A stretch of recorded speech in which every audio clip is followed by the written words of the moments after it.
Warning, censorship. Warning, censorship. Propaganda? No, not us. We're slightly offensive. We have a show on a channel, but we're not Blaze. We're slightly offensive. Oh, you guys are slightly offensive? Yes. Just slightly. Right here. Not fully, just slightly.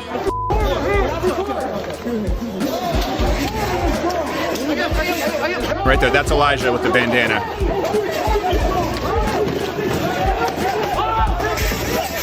I just went into the Five Below to just see what was going on with some of the looting, and I was jumped by the Black Lives Matter protesters who immediately started punching and kicking me.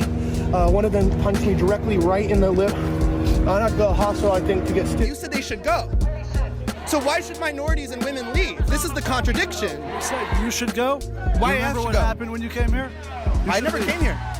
You should leave. I've never came here. You were just over there. Who am I? Your camera got destroyed, didn't it? Yeah, by a guy. You should leave. Is that a threat? We're talking about you, not Why them. are you threatening Leave. me? Leave. Why are you threatening me? I don't need to leave. What? We're the news. Get the fuck up out of here! Okay, stop. Get the fuck out of here! Don't touch me. Listen. Listen. Get the fuck out of here! Can you please calm down? Calm down. Calm down. Calm down. Calm down. What's going on? Okay. Call 911. Do you have any last departing words for Donald Trump? Yeah. He's. I love you, girl. You got it. You heard it here.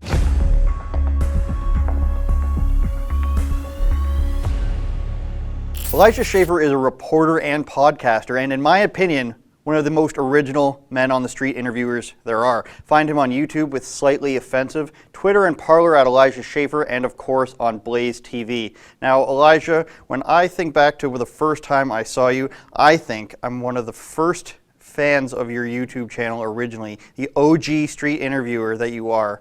Tell us how you got into this and why you started doing what you do. Well, first of all, congratulations on advancing your career and getting with Rebel. I love Rebel. You guys hired Ozzy too, right? Out in Australia. Yeah, Avi. Yeah, well, yeah, but he's like Ozraeli, right? Ozraeli. Yes, exactly. Yeah, he's the Ozzy, the Ozraeli. But I do love him so much. I love you too. You guys are awesome. And yeah, to put it in perspective, I originally started in a moment. This is actually quite funny because I was just fighting with Ben Shapiro on Twitter today. Ben Shapiro doesn't like me, and that's okay because Ben Shapiro went to Harvard and he's an elitist. He's got good ideas, but he is way out of touch with the populace. But I will say this. He actually encouraged me at an event that he doesn't realize to start a podcast. It was at a Family Research Council event, and that is a organization that raises money for traditional values and family values, which we need a lot of in this country. I was a little bit crazier back then. But I started a podcast, and on the second episode, I brought on it might have been an illegally modified gun from California. I don't know. In California, I think everything's illegally modified. But I brought it onto my show. Some people in the Los Angeles area were not happy that I brought this on my show. Some activists called into a local high school, created a mass shooting threat on behalf of me and the show and my assistant. And the police showed up at my work. I was a youth pastor during that time, and I was working at a church, and it's not always a really good scenario. I don't know if you know this, but when you're in charge of kids and you work at a church, having police show up at a church to a youth office for threats of murdering high schoolers is not exactly a good resume addition. I wouldn't imagine so much. So what did Ben Shapiro say about you? Let's talk about that. Yeah. So let's get into this. So, tell us about why Ben's saying what he is today. Basically, I ended up having to quit my podcast because I lost my studio.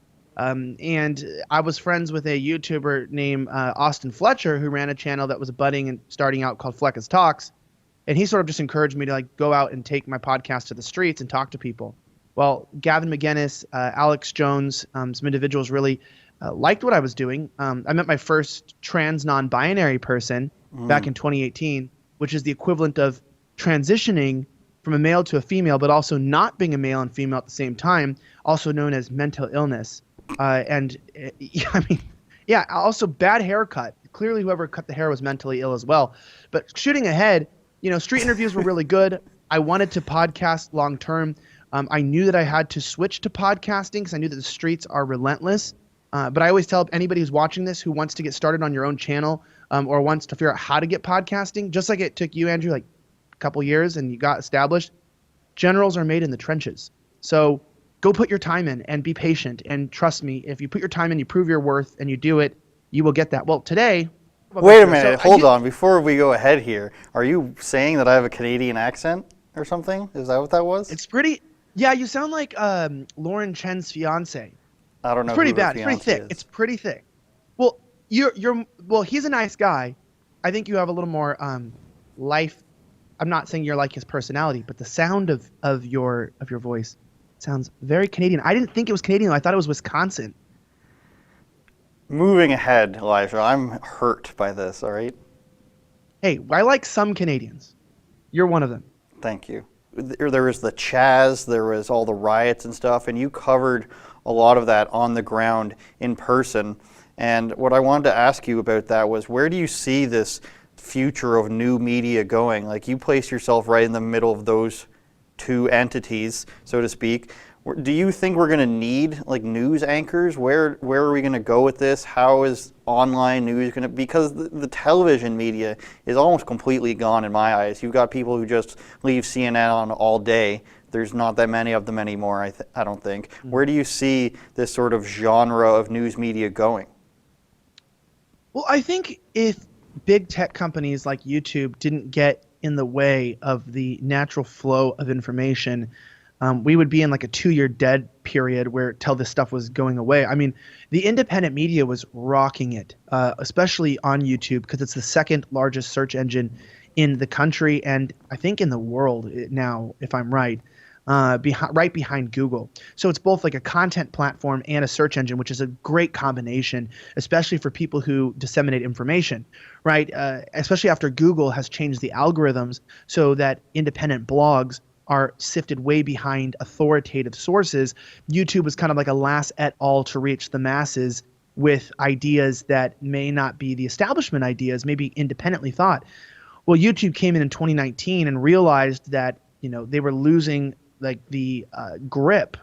I would say that they, meaning the corporate media, was losing the grip on information. And they were like, we're going to rework our whole website so that we're news focused and that we squash people who we don't think share our ideas and thoughts.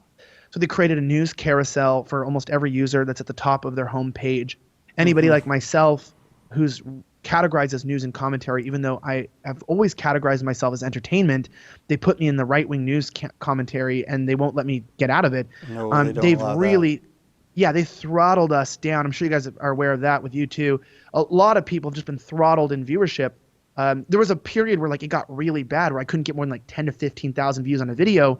But then there was like a 3-month period where people realized this was happening. And then now, like, even though my videos don't get suggested, we still get a good high viewership now back on videos because people manually, you know, go in and they check your videos and you have to release them at the same time at certain days so people know when to look for your content. But on top of that, you know, with the news, it's like I don't think they're going away yet because, you know, because of YouTube getting their back, I think they got a new boost and a lot of boost in sales. I think CNN is a dumpster fire and a waste of money, and I think they're going to sell themselves. But there's a lot of new people like Bloomberg Hot Takes. You have, you know, BuzzFeed. You have HuffPost. These are like new engines of the establishment media. And while I think that this will eventually die out from, let's just say from CNN, you know, 24-hour news coverage, I think that it's just kind of shifting from CNN and MSNBC specifically kind of into these online, like, I can't curse on this, I'm not going to say this, but SHIT posting sort of content houses, which is equivalent of like the print version of Rachel Maddow's, you know, monologues. Man, MSNBC has to be, I think I mentioned this before, but Joy Reid has to be, she has to know how she speaks and how ridiculous she sounds. But enough of, I could go on for hours on MSNBC just as from an entertainment factor. But I do see what you're talking about. I mean, you've got, I can't stand Vox, I can't stand Vice, and these are places that get a lot of funding and they just try to funnel. It's almost as if they've cranked up the propaganda arm because now they're doing this stuff through what appears to be relating to teens more and to young people. You've got like, what's the teenager magazine?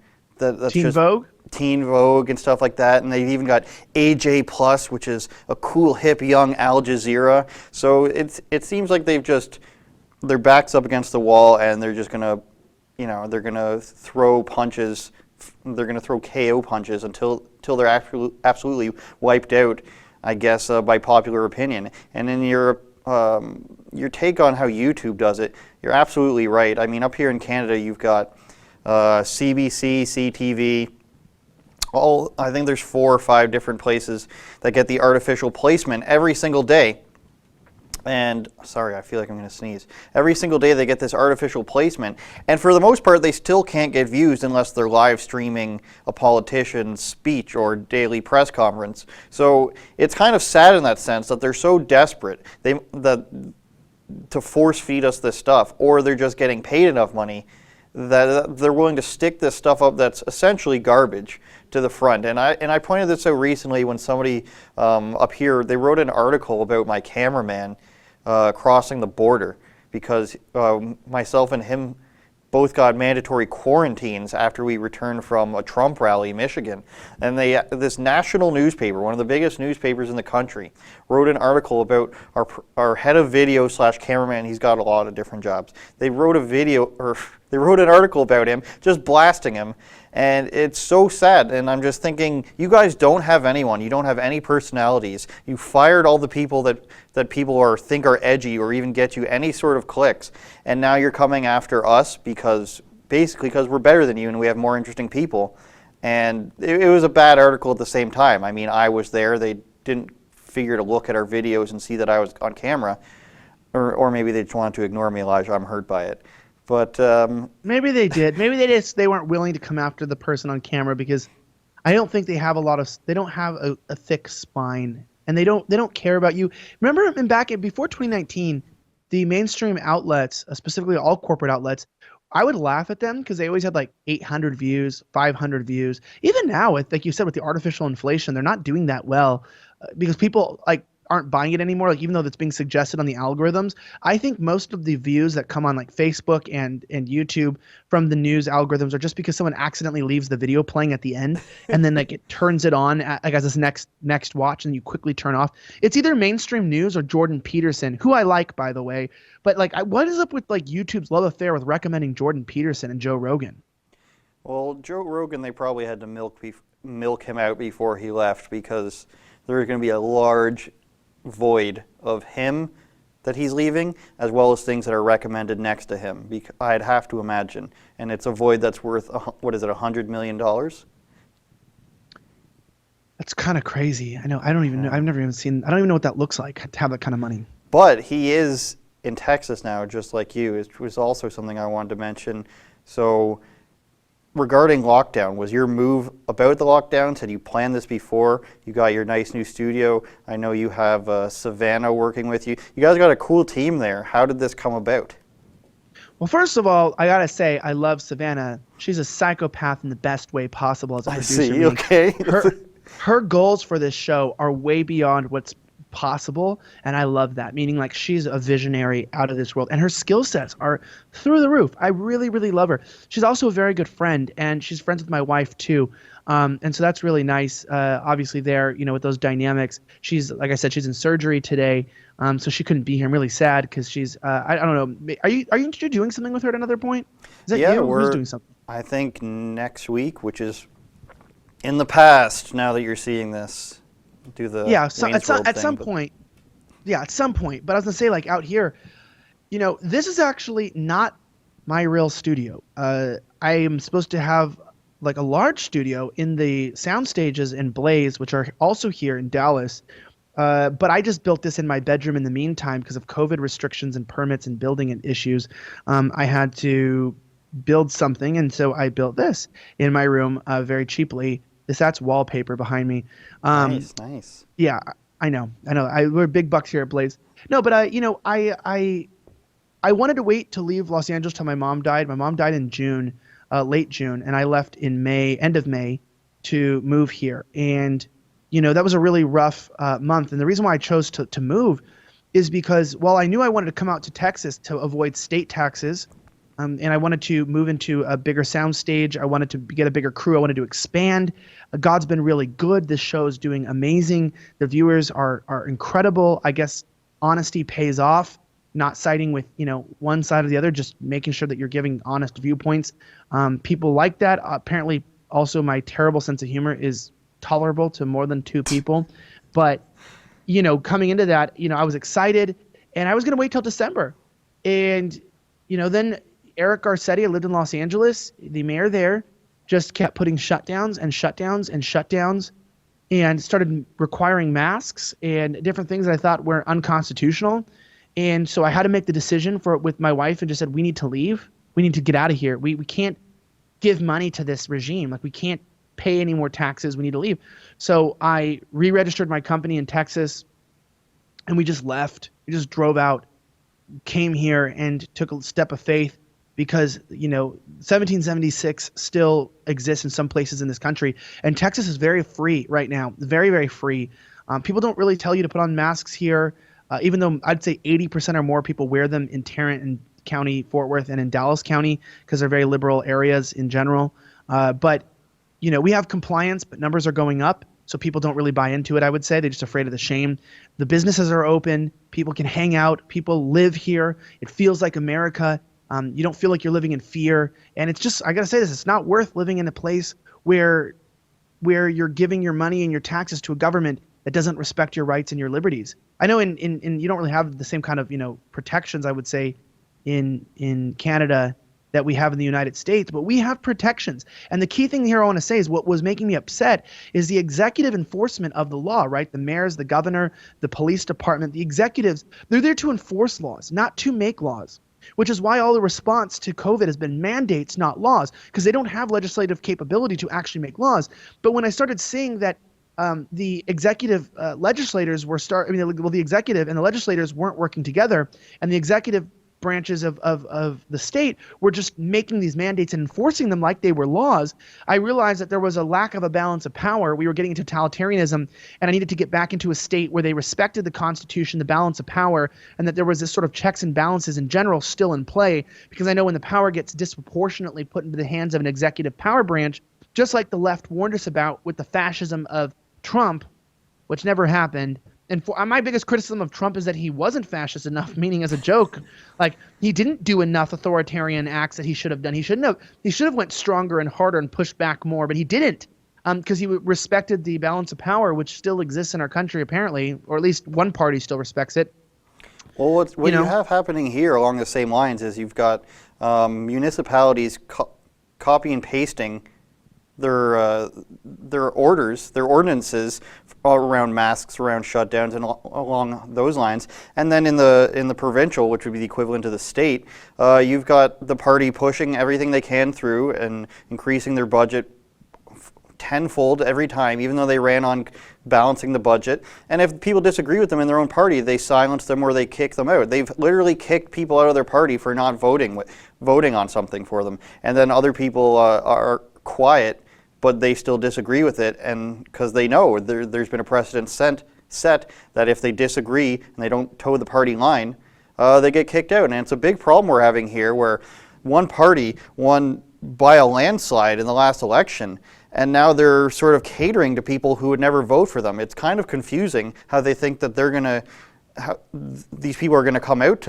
for them in the next election. It's the same thing that I mentioned to somebody else that happened in the House in the U.S. You go after Trump for impeachment, well, you're probably going to pay for it when you're supposed to be a Republican sitting House member or something like that. So it's very confusing to see a lot of these politicians do things that they're supposed to fundamentally be against, and that their voters did not vote for them to do, and then they get up on stage and on camera and they're like, oh, I love you media who hates me the rest of the time. I love you liberal voters who will never actually vote for me come election time.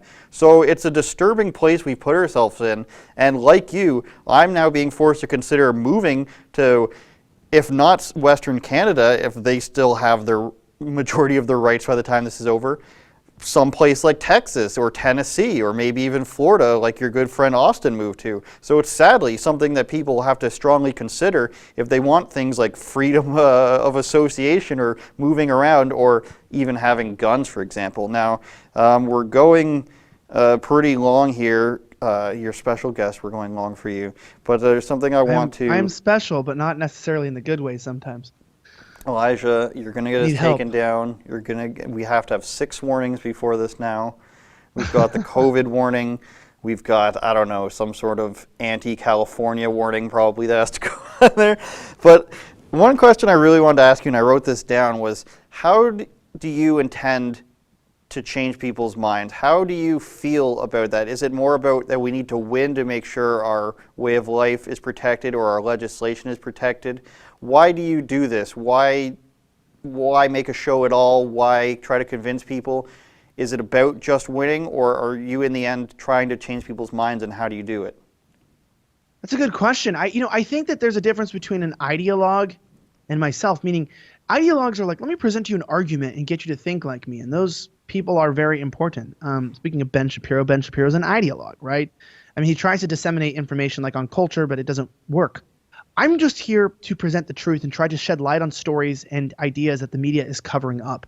I'm here to be a fill-in in the gap, not a counter-narrative, but a completion of the narrative, meaning I sense that there are truths that are being disseminated to people through the media about situations like, let's say, about that people are dying from COVID, but not exactly what that means to die from COVID, or the difference between what that means to die with COVID, or even if all of the tests are showing positive are false positives, and also how do the tests work? What is the antigen inside of the test that we're testing for? How is it that we are realizing that this antigen can show up from other sources or from other infections, and this can give us a false equivalency of a higher rate than people who are genuinely dying from this virus? That's not to say that I'm here to just be a conspiracy theorist and get people to think against what people are saying. I just want people to think in deeper ways by showing people there's more to the arguments than they're thinking. I think that the far left and I think the establishment left, I think the far right and the establishment right oversimplify arguments. They make it too cultic about leaders and following people. I don't need people to like me. I don't even need people to want to be my friend. I just want people to realize that the information I'm presenting them is well researched, and it can help you to realize that there's a need for us to get back to a populist-minded way of governance. The United States of America was not meant to be an elitist culture where we allow the government top down to control us and to improve our lives. American was based on certain values. Among these, right? Not all of these, but among these are life, liberty, and the pursuit of happiness. Those ideas paired with this certain equivalency of a culture of the gospel of Jesus Christ could develop within us either through empiricism and an enlightenment, or through the gospel, a certain agreement on the values that allow us to peaceably live together. That agreement and that transformation built strong individuals. Those strong individuals together built strong families. Families built communities. Communities built societies. Societies built cities, and then states, and then a federal union that would come together. It was a bottom-up strength that brought us together. And it wasn't that we were this whole, aristocratic society, which is exactly why we were invaded in 1812 by the United Kingdom, or by the British Empire, I should say, at that time, because they didn't like who we were and the rawness and the realness that we were one of the first real successful cultures that put responsibility into the hands of the person. And what I'm telling people today is that, a lot of people talk about, well, I'm not going to move from my house. I'm not going to challenge my ideas. My family's been living in this city for 80, 90 years, 100 years. Ask yourself this. How did your family get to America? Why did they get to America? Why did they come to the Western world? Why is it that they transformed and moved to Canada, to the United States? They did it to escape something, either to escape a religious oppression, to escape economic hardship. They left to seek a better life. And right now we are at that pivoting and that point in society where once again we are being challenged to decide whether we will stay and stick with the hardships and the difficulties that at this point look like they cannot be fought, or we can move away together to places and band together and fight more united against the totalitarian tyranny, against the oppression, the removal of our rights, and the stripping of our individual liberties. And so that's why I moved to Texas. It's why I would move again. I'm going to continue to group together. I've moved friends into Texas. I'm trying to get people's minds to move together and to think for themselves. And I want people to challenge and realize that a revolution has happened before. A civil war has happened before. They could happen again, not to encourage them to happen, but to be ready to get together, to fight first intellectually and peaceably, but be ready for when people are not willing to allow you to do that, and prepare yourselves for what may happen ahead. And I'm going to do that by keep arming people with the truth and reminding them to just be normal, real people and trying to hit the populace. There's a reason why I don't go so fringe that, I lose out on the mainstream population. And there's a reason why I don't go too establishment that I lose out on the zealots. I want the American people to come together to realize that we're not fighting internally. This is not about infighting. This is about a last-ditch effort to save the very framework of what it means to be a Western citizen, specifically a North American, Canadian, U.S. citizen, but also, more importantly, of the most powerful country in the free world, the United States of America. If revolution and change can happen here, it can happen anywhere else, and that's why I do what I do. That's a great answer, Elijah. And the only thing that comes out to me from that is that a lot of the people who would normally dislike the government and hate what they would call fascism or something like that, or some sort of tyranny, I find are now the first people in line to say, do everything the government says, why aren't you following the rules, and do not color outside the lines, to use a cool euphemism, at all. And I find it very interesting that all of a sudden these people who hate Trump or they hate whoever is right-leaning governing them all of a sudden say you must follow all the rules or you're a bad person. I think it's another form of virtue signaling. I think it's another thing of the TV told me to, and that's how I proved to other people that I'm a great person by following the rules. Maybe they have good intentions in their hearts, but what has resulted is 2020, I guess you could call it. So thanks a lot, Elijah. I appreciate your remarks and everything you've said here today. I'm glad you're a very honest man. YouTube, Slightly Offensive, Twitter, and Parler, Elijah Schaffer. And for those of you who don't know, me and Elijah have spoken a couple of years ago, I think at this point now, probably like 2017. I'm happy for you. I'm glad to see that you guys are doing your own thing. I'm glad you brought in, you got to bring your wife with you, and Savannah's there working hard for you. I'm really happy for you guys. You're some of the coolest people. I follow you online as fans and hopefully as friends, and I wish you guys nothing but the best. This has been Andrew Says. Elijah, last words? Andrew, thank you for that. That's awesome. Of course, we're friends. And everyone at Rebel News, you guys are doing a great job. Canada, please continue to fight strong. All right, thanks a lot. See you guys next time. Thanks for watching another episode of Andrew Says. Don't forget to like, share, and subscribe. Go directly to rebelnews.com, and you can also find more of my content at Andrew Says on YouTube.